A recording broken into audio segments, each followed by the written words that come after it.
Fantastic. Okay, well, thank you so much, everyone, for joining us this morning. Thank you, Catherine.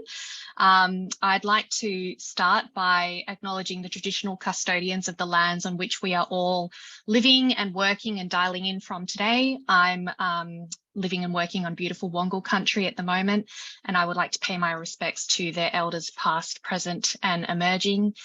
And please feel free to put in the chat whichever country you're living and working on today.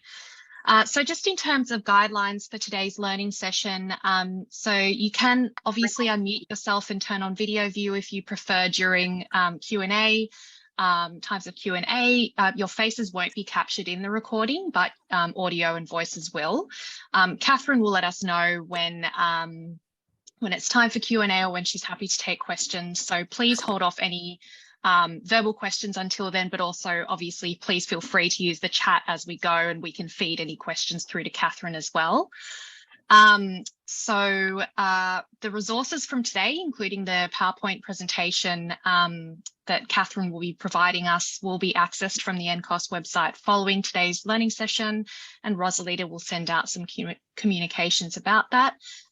The other thing that we'll be doing about 5 minutes before we close up for today is we'll just be putting up a quick feedback poll. So it would be fantastic if you could just stay on the line and provide us any feedback through that poll when we get to that stage. So moving on to the meaty part of today's session. So a few years ago, we were lucky enough to have Catherine join us in person as well. This is long before COVID, to run some budget training for NCOSS staff. So we're really excited to have her back with us today to take us all through the budget process, particularly in preparation for budget day next Tuesday, whether or not you're going to be in digital lockdown or digital budget lockup rather, or whether you'll be sort of waiting for the Treasurer's speech at midday like everyone else. This is going to be a really fantastic and useful session for us today. And just a bit of background for Catherine as well. So Catherine has nearly 25 years experience in the health service and health policy environment. She began her career in merchant banking before becoming a political advisor in the federal industry portfolio. And since then, she's worked in senior executive roles in the health industry, including 10 years in the pharmaceutical industry in Australia, in the UK and in Europe as well. During this time, she's worked on research and development, health policy and networks, medicines and reimbursement systems, and education, as well as corporate issues such as tax, investment and workplace relations. When Catherine returned to Australia, Catherine led the government affairs, policy, regulatory and media functions at Medibank as the General Manager for Government and Public Affairs. And Catherine is also the principal and co-founder of Evaluate, which is an economics consultancy specialising in social policy, including healthcare, ageing, social justice and education. She's also currently a board member of Marriott Support Services and a past board member of Melbourne City Mission and Victorian Legal Aid. And Catherine is a graduate of the Australian Institute of Company Directors. So quite a breadth of experience there, Catherine. So I can't think of anyone better to take us through budget preparation for today. So I'll hand it over to you now. Thanks. Yeah, no, thanks very much. And thanks for having me. Now, Rosalita, are you able to put up my slides or? Yes, I'm looking for that button now. Okay, there you go. Lovely. And thank you for dealing with those for me. We had a bit of an issue at my end of whenever my background turned to being the slides, which was fine for the first slide, but possibly would have been very distracting for the rest of you. Okay, there you go. Perfect.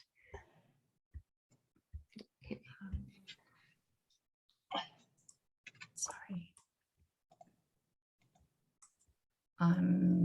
Just can't bring up. There you go.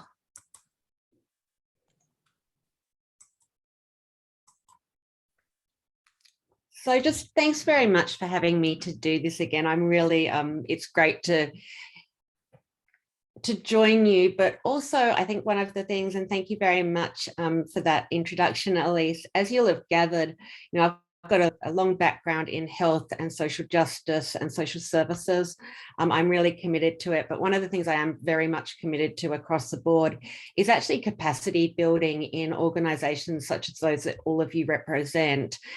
People like me often have some very arcane knowledge about politics or budgets or government finances. And I think it's something that all of us should do, is share that knowledge and help you understand those processes by unpacking them rather than sort of treating them like a black box that belongs to people like me instead. So as Elise said, I'm the principal. I'm one of the two principals at Evaluate Consulting. We do a lot of work in the policy health strategy space, really trying to make sure that we collect the data and work data so that governments make better decisions when it comes to times like budgets, that we buy better outcomes with taxpayers' money, and that we deliver better outcomes to those people who live in our community.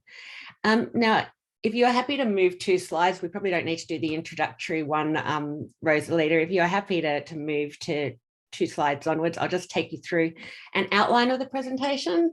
So I'm just going to take you first through the budget process. How do you actually get to budget day? What's involved in it? What's in a budget?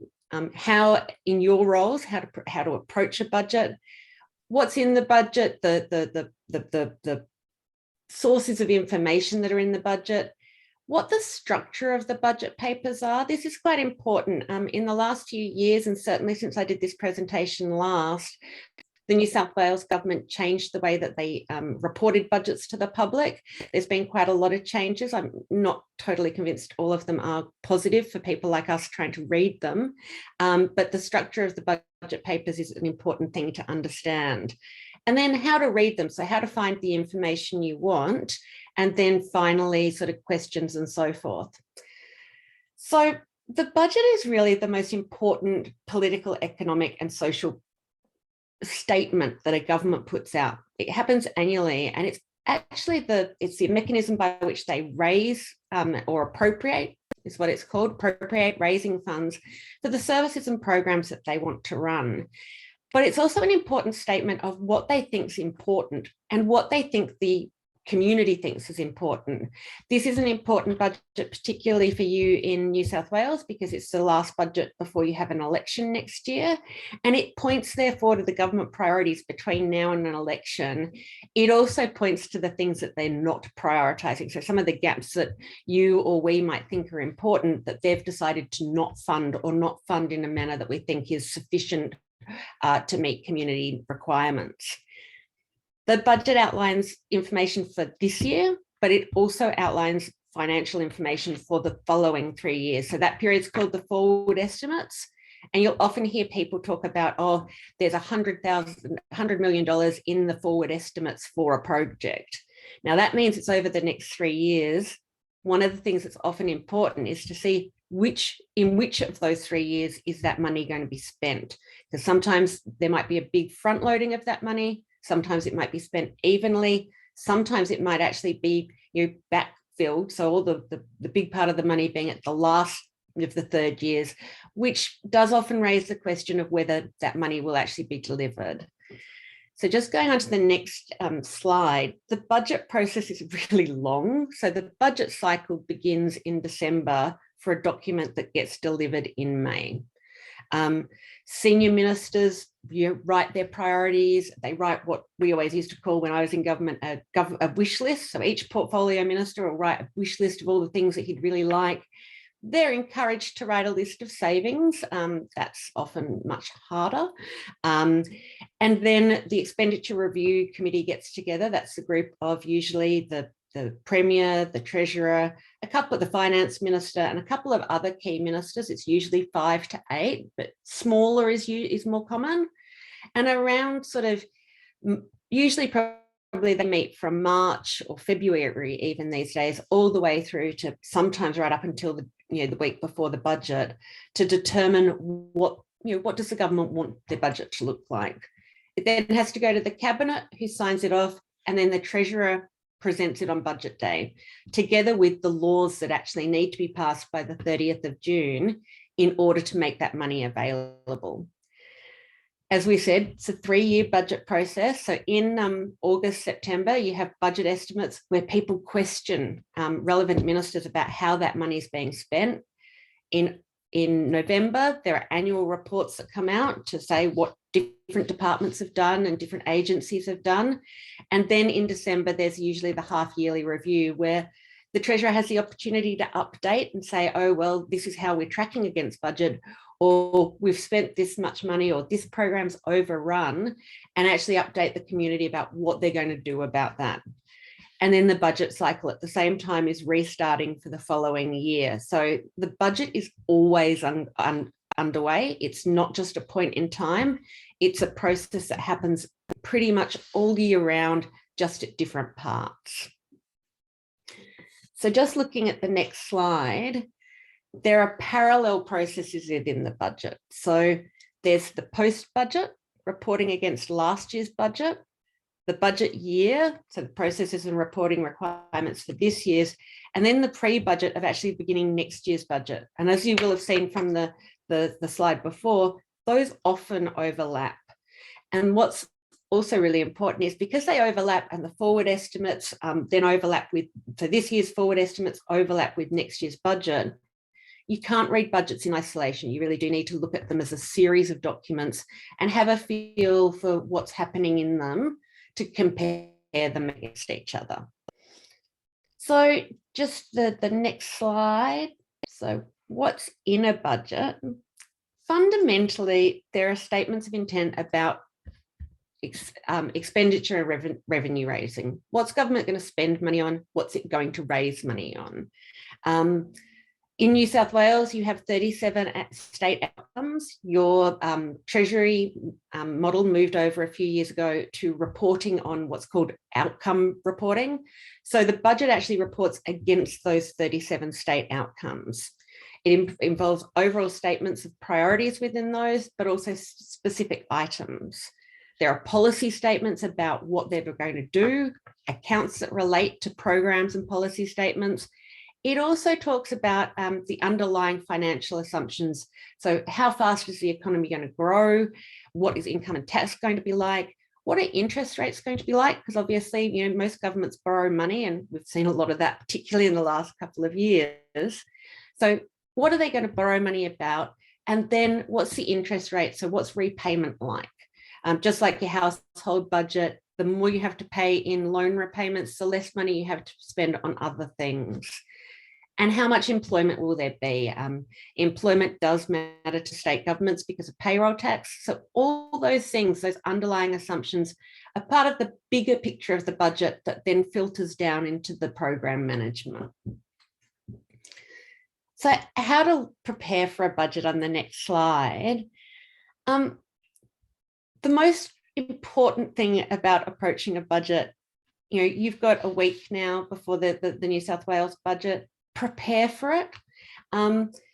What's your purpose of reading the budget? What are your areas of interest? Where are those issues in the budget papers? Where were they last year? What happened in the last year? What's happened previously? So but really, and I mean this very seriously, particularly if you're relatively new to a budget, picking up the budget papers on budget day, it's a bit too late because I read a lot of budget papers, far more many than I would like. When I picked up last year's set of New South Wales budget papers, they didn't look like the ones I picked up 2 years ago. And I had to do quite a bit of work to reconcile the two. So actually understanding where your information is really important. So spend some time preparing for it. We go to the next page, I'll start taking you through how I think you should prepare. Sorry, the next slide, please. Thank you. Why are you reading the budget? Are you planning to report to your board about the budget? Are you trying to tell your stakeholders what's in the budget? Are you trying to engage with government on what's in the budget, what you wish was in the budget? Are you trying to feed back to the government about or communicate to the media about this? So I guess, what are you going to do with the information that you're getting out of the budget? Are you putting out media releases? Are you providing information to the board? Are you just wanting to provide an update about what the critical issues in your area are to, as I said, stakeholders or members, or just understand them for yourself? What I would recommend doing is spending a bit of time with your team and your internal stakeholders, work out what you are trying to report on, and possibly even, prepare outlines or templates of, we're trying to work out how much money is being spent in a different area.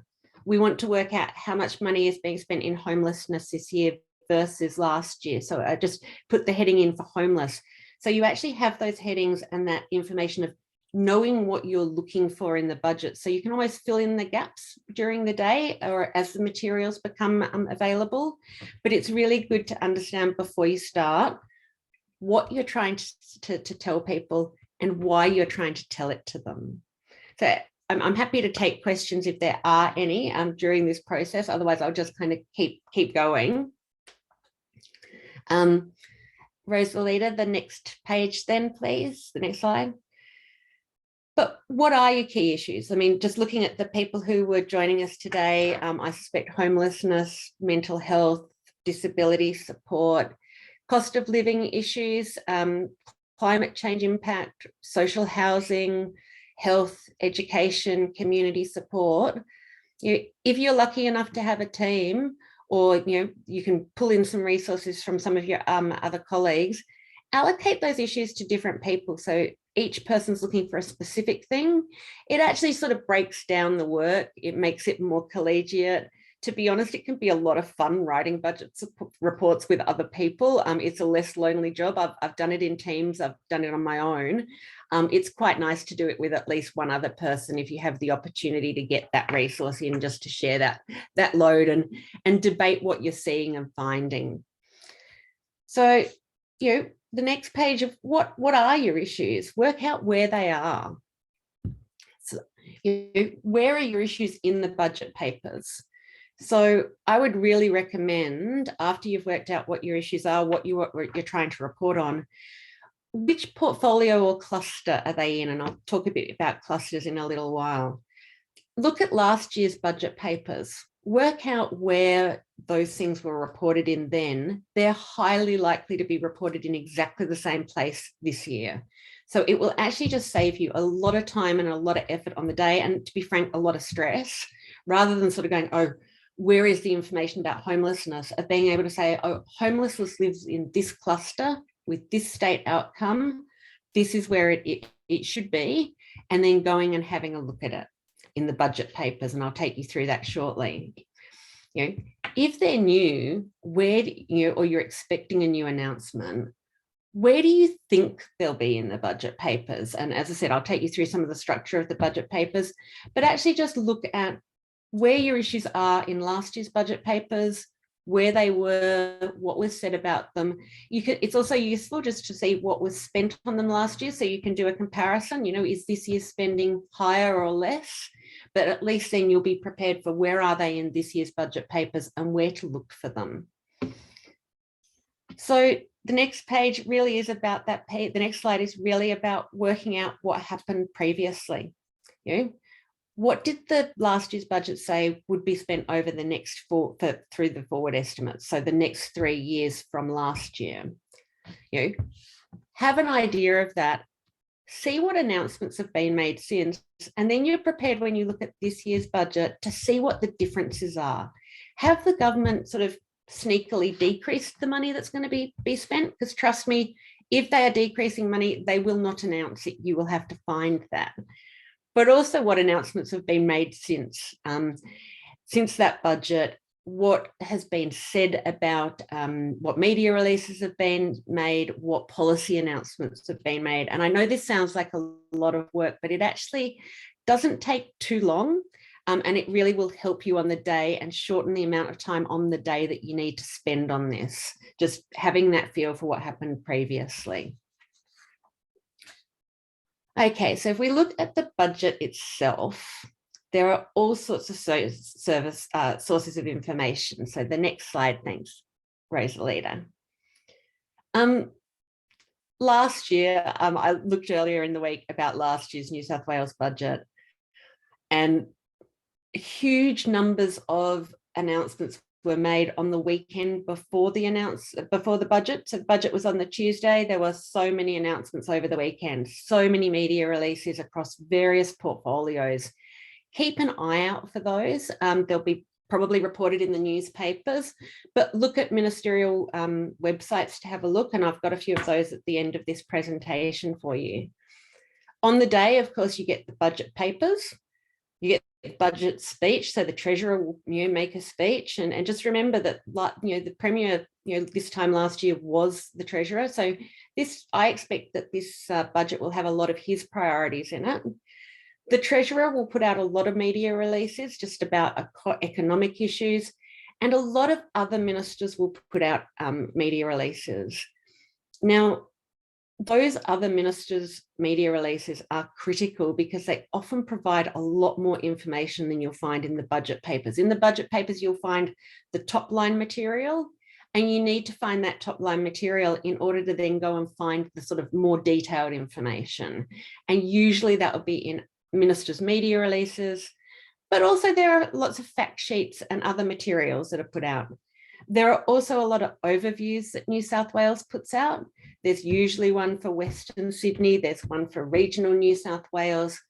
Often there's one in terms of infrastructure and what's actually happening in infrastructure as well. Another source of information, and it's always really useful, is the media.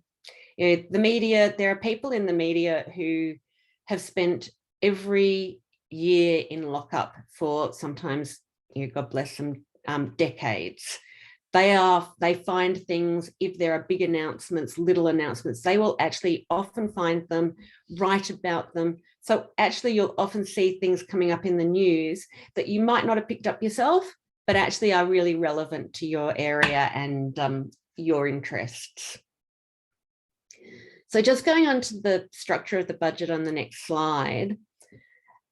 You won't need to look at all of these papers, so I'll just hopefully give you some comfort there. Last year, and I'd assume that there won't be much change this year in New South Wales, budget paper number 1 is actually the budget statement. It's usually the top line of what the state's finances are going to look like this year and over the next 3 years of the forward estimates.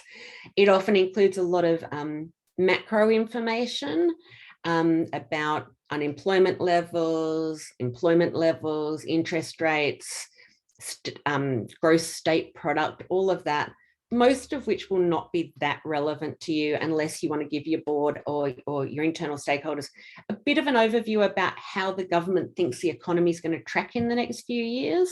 That's really part of budget paper number 1. The other part of budget paper number 1 that's far more relevant to groups such as yourselves, and I'll give you an example of this shortly, is actually in the appendices of all things, where often they will report on new funding. Budget number 2 is the outcome statement.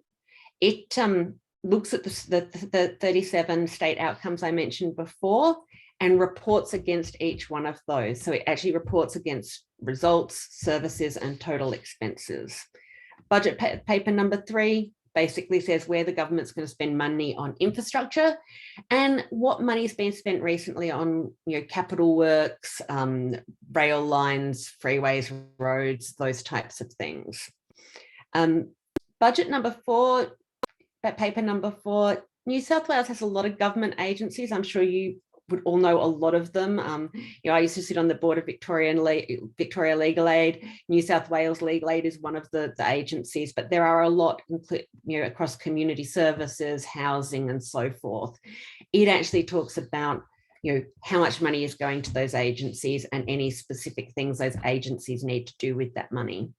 And then the last budget paper is probably the one I dislike most and spend least time on, if any time on, which is actually the legislation. I'm not a lawyer. I don't read legislation particularly well. I'd be honest and say if I ever look at budget paper number 5, I would very rarely look at that one. So just in terms of budget paper number 1, the first paper, so the next slide.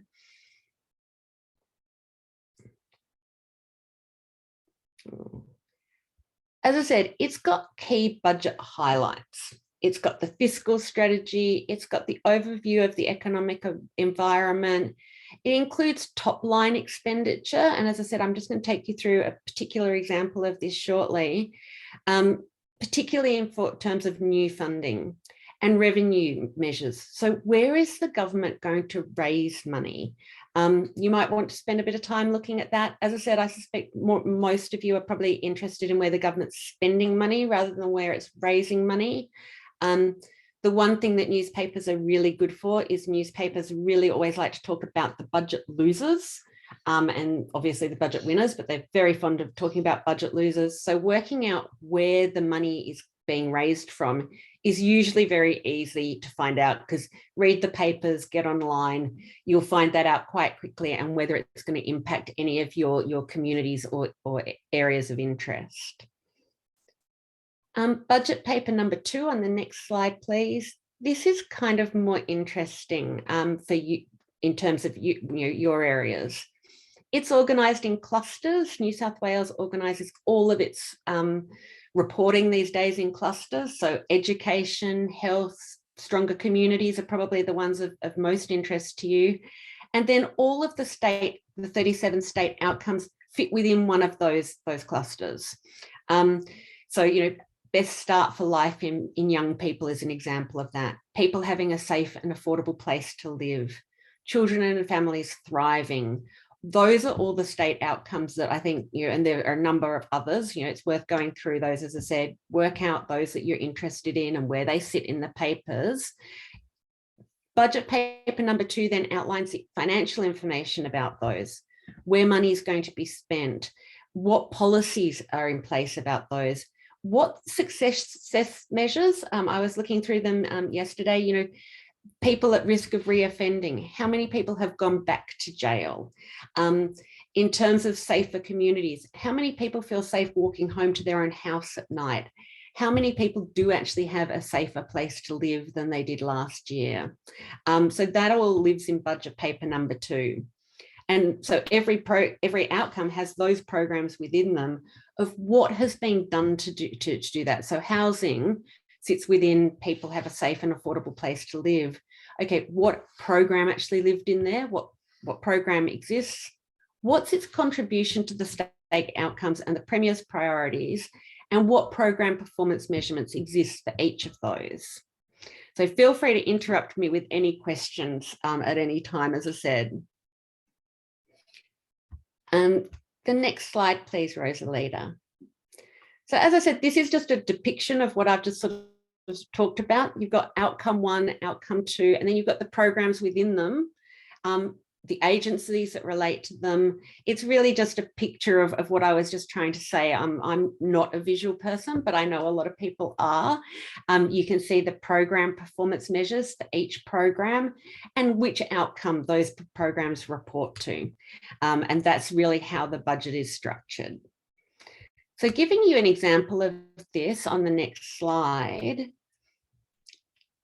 this is a bit of a messy slide and I do apologize. I put it in slightly late just to give you an example of stronger communities. So we're going to take you through the stronger communities cluster. So from last year's budget, this is from budget paper number 1. It is actually in the appendix of number 1. I think it was on page 153 of 190. So, I'll talk later about ways to find this information. But as I said, it's worth going through last year's papers to work out where these sorts of things are, because it will really help you find it quickly on the day. So you can see that the government is not planning on raising a lot of revenue in this area over the forward estimates over the next 5 years. They were planning on raising $80 million, but they are planning to spend a lot of money. And then down below, you can see the material measures. So the key measures of what they're going to spend that money on. It doesn't tell you, however, how that money, so in 2022-23, they're going to spend $440 million. It doesn't tell you where that money is going to be spent. It's going to be spent between those points below, but it doesn't give you that detail about where that money is being spent. It just tells you the big macro amount, this is how much is going to be spent. This is how much is going to be spent on capital. So that's the Stronger Communities cluster. If we go to the next slide, please, that then links to what this information, which is in budget paper number 2. It details it in budget paper 2. It says that the Stronger Community cluster's purpose is to deliver community services that support a safe and just New South Wales. It contributes to various outcomes. And as I said, I've just given a few examples here of children and families thriving, people having a safe and affordable place to live, reducing reoffending and safer communities. Under those outcomes, you actually have all the key programs. So ensuring the safety and well-being of vulnerable children, homelessness services. And in budget paper 2, you get that detail of where the money that you've seen in budget paper 1 is actually reported. So you get more detail about how much money is going to be allocated to each program. So it's, as I said, it's really good just to go to those 2 budget papers and work out where your priority issues live in last year's papers, so that you can have a feel for where you're going to be looking next week when the new budget papers come out, to save yourself time. And as I say, stress of saying, where is it? What's happened to the item? So just in terms of the next slide, just reading the budget papers, I think you've probably got a bit of an idea of how I tend to approach them now, but review the budget speech for your key announceables. What are the big ticket items for the government? Is there anything big in there for you? It's a really quick way of getting a good view of what the government's priorities are. And when you're writing a newsletter or something else, it allows you to give a bit of context to the report or the board paper you're writing, to say the government's overall priorities are this.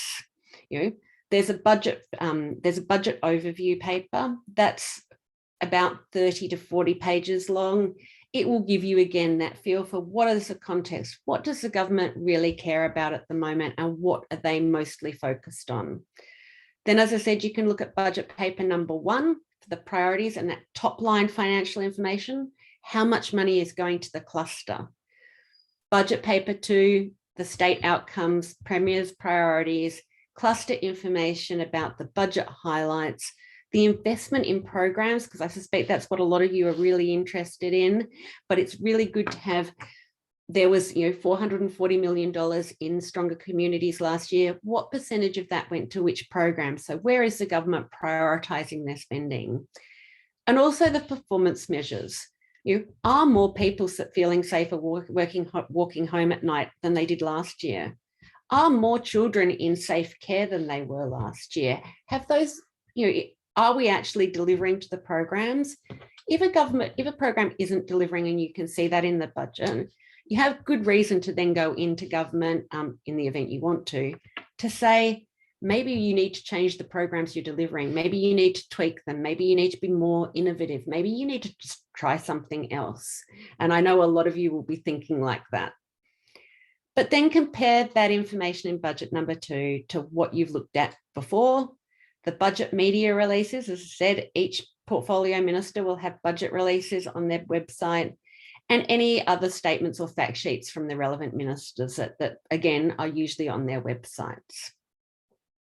So how do you use this information on the next slide? Build that picture of what's being announced, that sort of context. Check about what's been announced in the last year. Governments have a really, really bad habit of announcing money in budgets that they've actually announced before. So, new spending is not always new spending. I suspect many of you have seen this before, but a government who may have said back in December, oh, next year we're going to put X number of dollars into, safer housing or communities, may actually now announce it in the budget again, whereas actually that money has already been allocated. It just hasn't been spent yet. It does actually live in the next financial year, but they have announced it. They're really kind of having 2 bites at the cherry of announcing it again. So check that it is actually new spending. Check your spending areas as well to confirm that they're continuing. Is the government decreasing funding in any of the areas you care about? or has funding just disappeared? Every now and again, you'll find a government program that just kind of disappears, and governments don't tend to say we're ending a program, but occasionally you'll see in budget papers that funding's just disappeared or nobody's talking about a program again anymore. Check that as well. And check if there's been any changes in the estimates or the forecasts, which, as I said, you can see from last year's budget. People said they'd spend this over the forward estimates.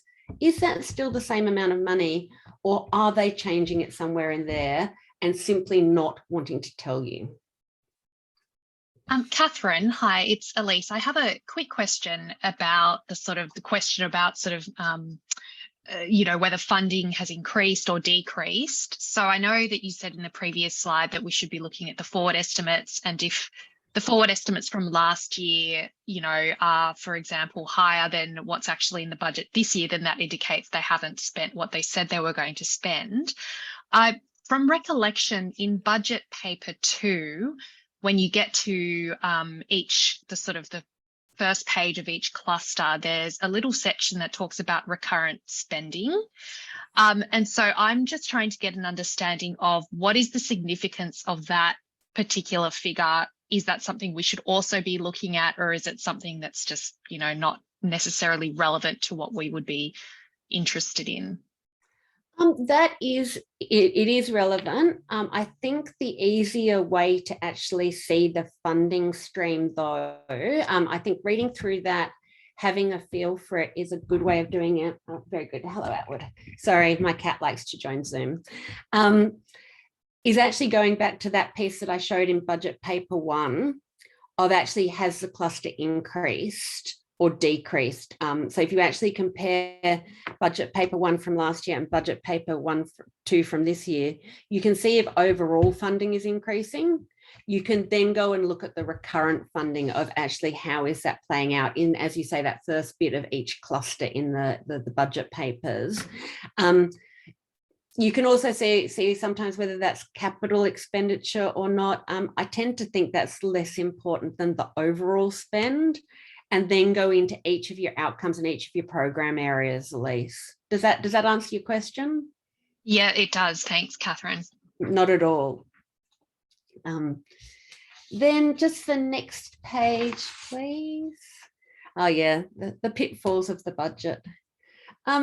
As I said, governments really like to re-announce spending that's already been announced. I'm sure various of you have spent hours watching Utopia or various programs like that. My husband thinks that Utopia is really funny. It makes me want to cry in a corner, to be honest. Governments do like to re-announce spending measures. The idea that you have a shovel and somebody, you have an announcement with that, you have an announcement when you actually announce funding, you then have an announcement in the budget when you announce the funding again. It's a really bad habit, but do keep an eye on it. As I said, you can look at the press releases over the last year and just the areas you're interested in, not across the whole budget, to actually just see, has something that's been announced on budget day already been announced? Governments really like to hide changes to the budget. They sort of move things around and so forth, particularly if they're going to spend less money. So just keep an eye on that. As I said, see where things were reported last year that then this year they're not reported. Machinery of government changes, that's in budget paper number 4. It might not happen. It's sometimes can be very, changes very minimally at the edges, but actually things like agencies merging or responsibilities being shifted from one agency to another, that can actually be important, not from a budgetary perspective, not where the money is going from, but actually from who you might need to deal with in future. So if a particular program is moved from one agency to another, it might just change your key stakeholders. Government not spending announced money. So going back to Elise's point, you can see that in some of the recurrent spending. You can see that in budget paper number 1 sometimes. Not checking carefully for things. Control F is your really big friend in budget papers. Put in your search terms, like go and look at all the areas I've talked about, but then actually put in your search terms like stronger communities cluster or homelessness or housing or mental health, and just hit the find button, because it might appear somewhere in the budget papers that it didn't last year. Always go back and check those things, because you will find things that you just simply weren't expecting, to be honest. And you know, I've seen this happen a lot, and I would always recommend making, when you're talking about your priorities earlier, when I said, you know, think about your interests, make just a list of terms and then just put them through the papers just to check if there's anything that you've, you know, just not picked up the first time. And then how do you check? So you think you've got it right, you think you've worked it out. So the next slide, just recheck those budget papers. Do use Control F. Sorry, next slide, sorry. Oops, I think we just lost Rose later, apologies. But just sorry, Catherine, we'll Andrea will pop up the we'll share the slides in a moment. Sorry. I can talk to this slide anyway. It's probably the last slide that people might want just to have. As I said, recheck the budget papers, search by term. You know, it's a really quick and easy way of making sure you haven't lost anything. Look at other sources of information. You know, the budget papers are good, but there are a lot of people out there, as I said earlier, who are really trained to read budget papers, to look at them and to report on them. So, you know, there'll be analyst account, other peak bodies might write reports, government agencies. So the actual, you know, at Victoria Legal Aid, we would always put out a budget release saying what we thought of the budget, or just saying, you know, we welcome that we've got this much money, but, you know, there needed to be more next year. That was pretty common, unsurprisingly. But look at those agencies that are of interest to you and that you have dealings with. Read the newspapers. There's often a surprising amount of of material in the newspapers. The other thing is, don't be afraid to call and ask. You know, there's no harm actually picking up the phone to a colleague in another area and say, I've seen this, I think it means that. Is what you think it means. And also don't be afraid to call the department, the relevant department. A couple of years ago, I do quite a lot of work for the Mitochondrial Foundation. And there was, you know, $10 million in the federal budget for mitochondrial donation. And that was it. And none of us had any idea what that money was for. In the end, we just rang the department and said, could you please, you know, they're on budget paper X, there's a line that says there's $10 million, what's it for? And it was really to set up a whole group of regulation, to review a whole heap of material. It was really for the department to do work. So none of the money was going to come anywhere near a patient, the foundation, a clinician or a researcher. But in the budget paper, you actually just couldn't see that. You couldn't tell. So don't be afraid. It's quite a good way of connecting with the department, of ringing them and saying, can you tell me what this is actually for? So the next slide, please, has just a variety of useful websites. You know, there's the Treasury website with the budget process on it. There's a document on there that's about 30 pages long that actually does a bit of what I've done with you today, says how to read the budget papers. I confess I spent some time reading it last week and I didn't find it particularly helpful, but that doesn't mean you shouldn't look at it, because it might tell you, it might fit better with your learning process and what I've taken you through. Have a look at the Premier's priorities, because you know, they have priorities of their own. Treasury media releases. So the Treasurer, as I said, will have a variety of media releases. Then there's the budget papers. Then each department, obviously, so that's just the Department of Communities and Justice, has their own news and media webpage. You probably go to those quite often, I suspect, or look them up. Just have a list of those departments you want to look at and work out where their news and media feed is, so that you can go and have a look at those on the day as well to get more detail usually about what's happening. So I know I've taken you through this reasonably quickly, so I apologise if I've gone too fast, but I'm really happy to take questions or any comments that people might have. I'd like to ask a question, and this is probably a left fielder, and it probably goes back to your very first slide of the whole sort of 12-month budget process. So I work for Social Futures, so I'm up here on the ground just near Lismore. they've floated figures, you know, like the rebuild could cost $1 billion, but the Reconstruction Corporation doesn't exist. It won't exist until July 1. So how do they allocate money for the Lismore reconstruction, given the rebuild corporation that's going to be leading the process won't come into effect till July 1? Like, will they take it from different streams? How would that be done? Yeah, so that will be quite interesting, actually. So I think I'll tell you how they report it. Telling you where they're going to pull it from is probably harder. I'm assuming they will report that in the budget paper number 4 on agencies, because it will be the creation of a new agency to deliver that program, and it should then tell you how much money that agency is getting.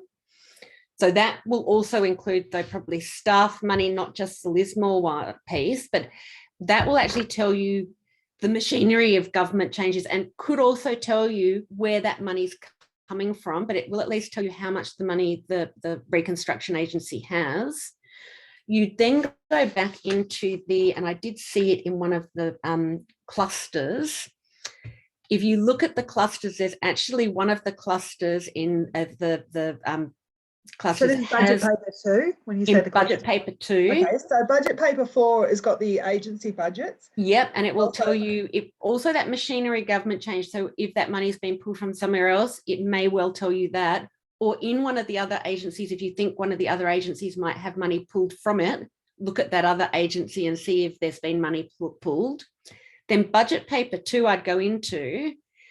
In one of the clusters, I know that there's quite a lot of money for flood reconstruction and so forth throughout different clusters because of the fact that it relates to different pieces.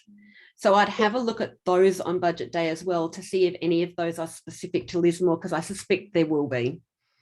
Yeah, I mean, in Queensland, there's 2 government agencies. It's the Reconstruction Authority has the money for buybacks, but then I can't remember, there's a second agency in Queensland that then does the refit. So it's split, but I think in New South Wales it's only going to be through the corporation. But then, yeah, there's everything from grants to businesses to housing and mental health. And yeah, and so I suspect you'll need to look at, because I know when I was looking at last year's lot, for example, with COVID-19, there are COVID-19 bundles of money in all sorts of different clusters, as you can imagine. So unfortunately, you're going to have a more complex one than some people. But I think that budget paper 4 for the agency will also let you check, hopefully, and I do hope they don't do a Queensland on you, that actually all the money lives in one organisation, because that would be obviously much more streamlined in terms of dealing with public servants and trying to work out what's happening with it. But yes, I find it interesting as somebody who is much more used to the federal government papers where people report in departments. So you have the portfolio budget statement. This is the Department of Health. This is its money. It's a lot easier than the New South Wales one. I like the idea that you're reporting to, this is how we're trying to progress or change our community and our state. I like that concept. I like that idea of it being across the budget, but I do think it makes it more difficult than it used to be for people like yourselves reading a budget. And I think it makes it much more easy for governments to be less transparent about where things are, despite the fact that this was allegedly done to make it more transparent.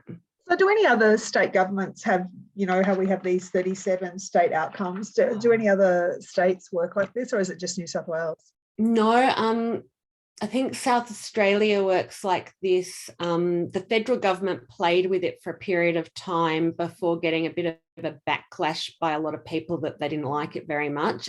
They kind of did a hybrid model. I'm not sure, I haven't looked at WA's for a while, and I know that they were going to change there, so I can imagine that they might have changed to this model. Okay. It's quite, the intent is really to give you that really nice story about where are we taking the state, but it doesn't actually tell you where you're taking the portfolio quite so easily. No, thank you. Not at all. And happy to take any other questions as well. Does anyone have any other questions for Catherine about either, navigating the budget papers or the budget process itself, anything like that?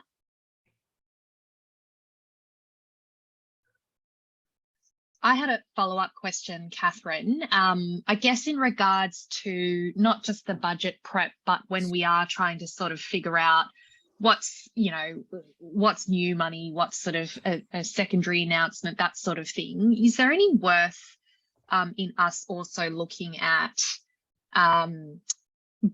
previous budget estimates hearings, for example, from the previous budget year or anything like that? Is there going to be anything in there that's sort of helpful to us, or is it probably just going to take too much time?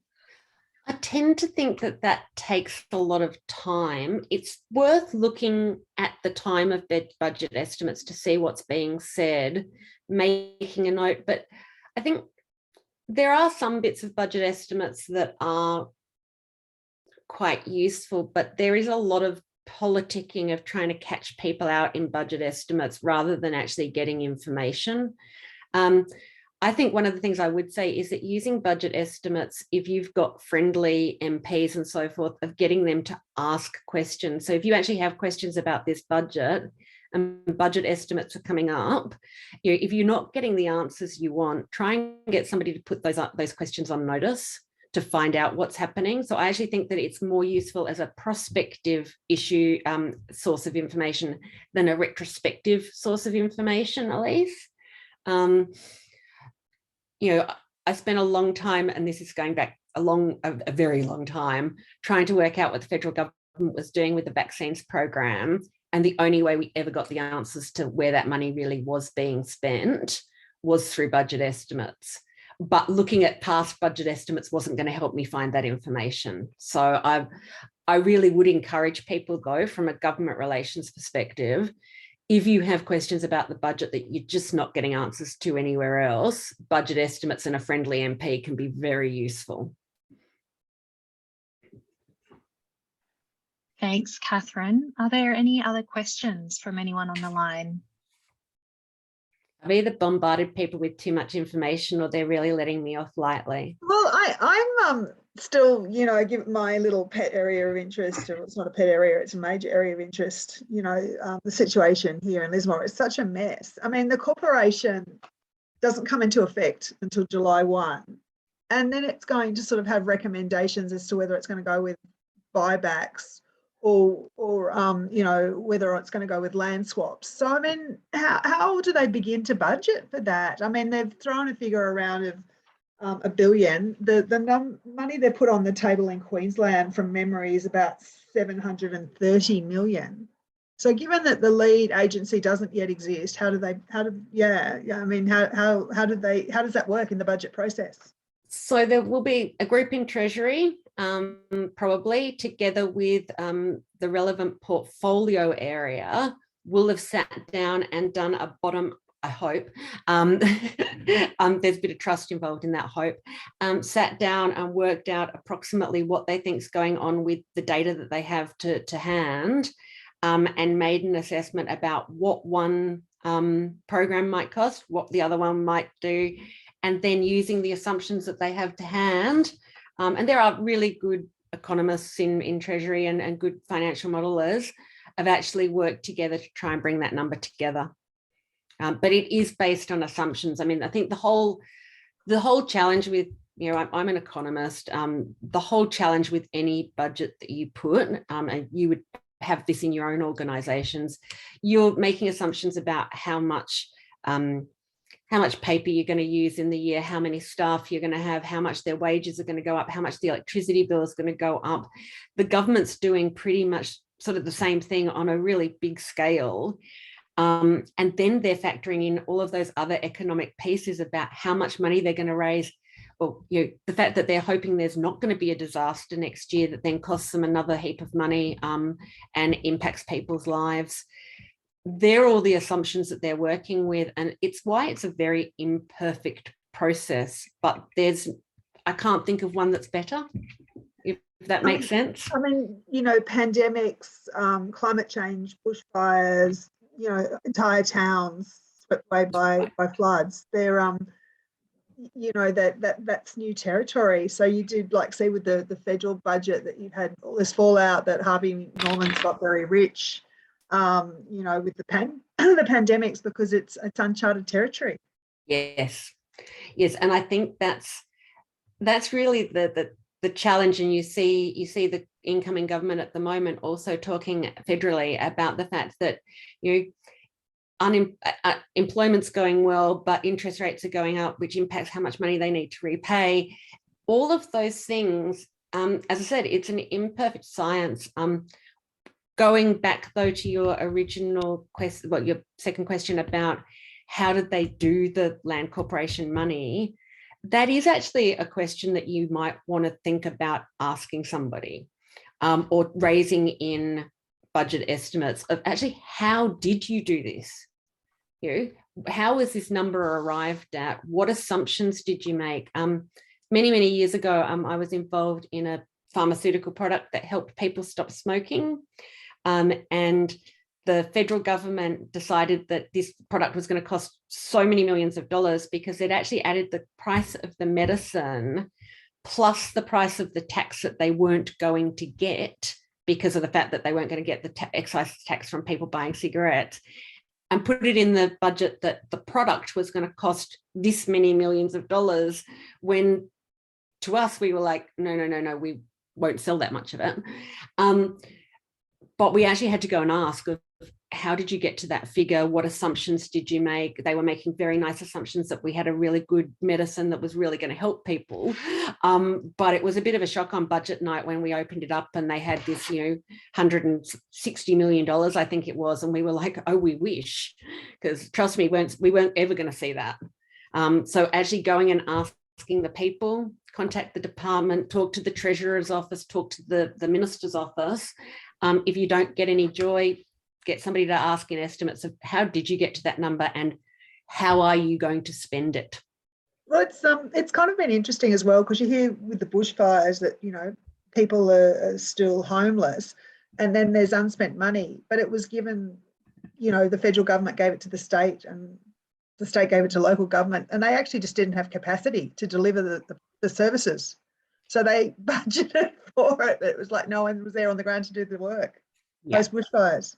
And that's a really good example of when you see money or programs not working or money not being spent, of going back to government and saying, this isn't working, your program is not fit for purpose.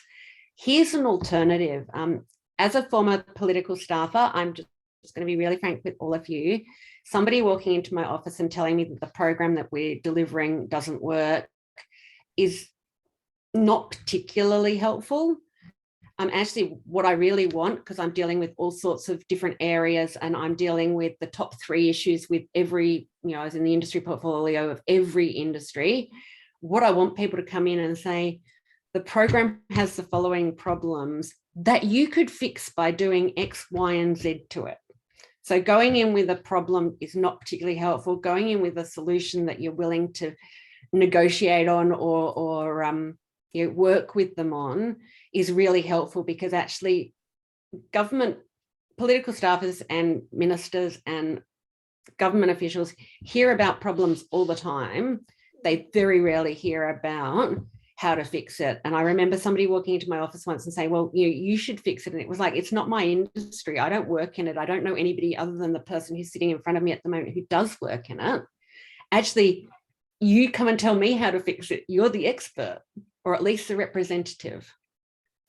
Yeah, no, it's such uncharted territory, this brave new world that we're all trying to figure out how to fix it. Yeah, it is. And I think it's worth recognizing that it's uncharted territory for people on the other side of how to fix it, not just you trying to fix it. So it's a learning curve for everybody, and respecting and acknowledging that is always very much, you know, appreciated by the people on the other side. Yeah, no, it's been interesting to see how Queensland's approached it as well. It would be actually. And nice to have a comparison of something that might work for them that you think might be good in New South Wales if you tweaked it slightly, or something that you've seen them do that you really would recommend to the government, the New South Wales government, that they not do because of a problem or an issue with it. Yeah,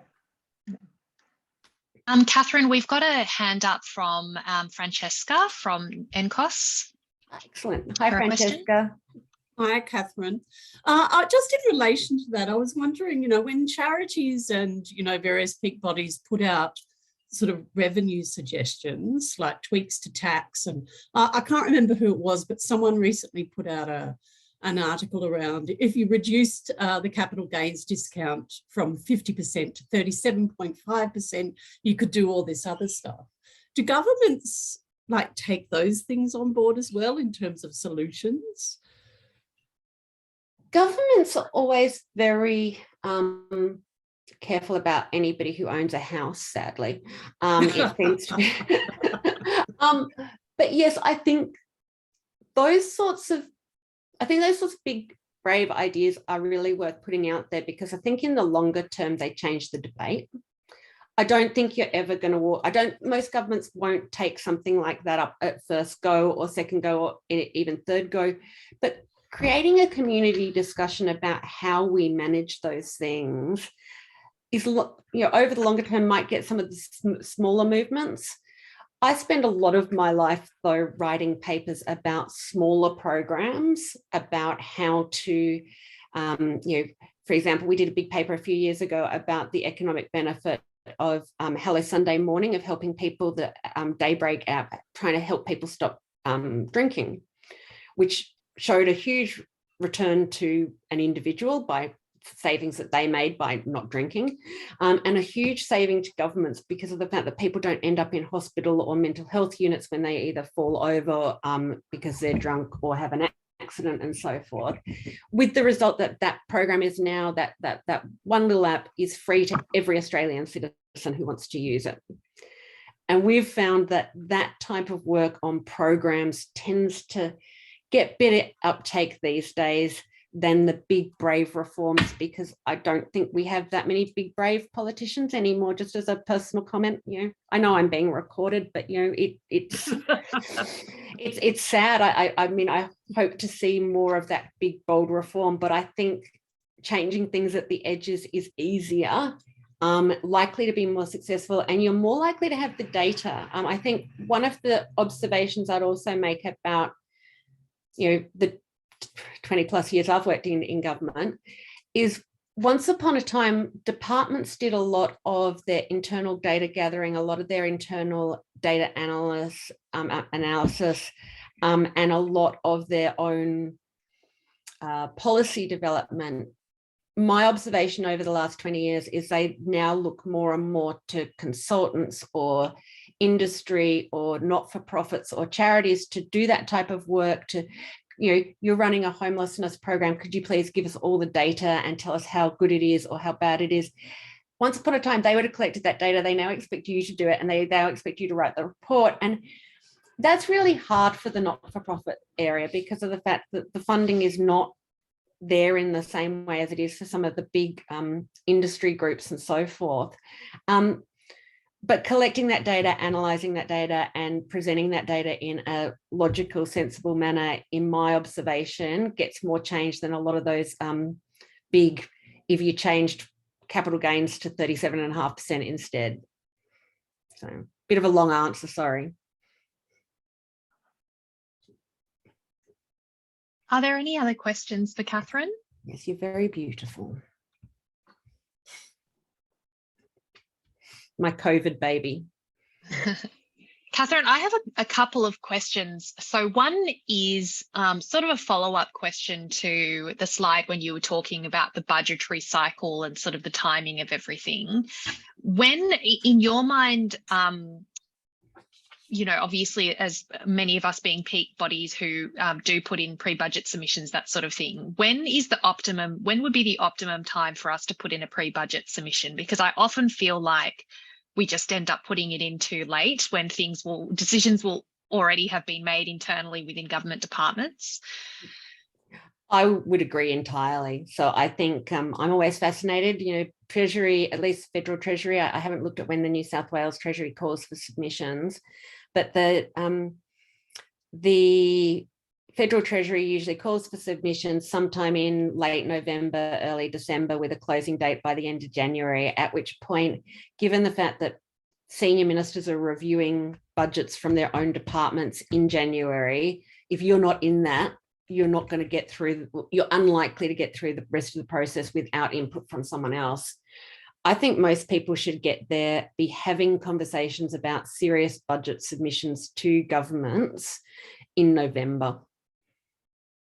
Right, so November the year before, December. obviously, yeah.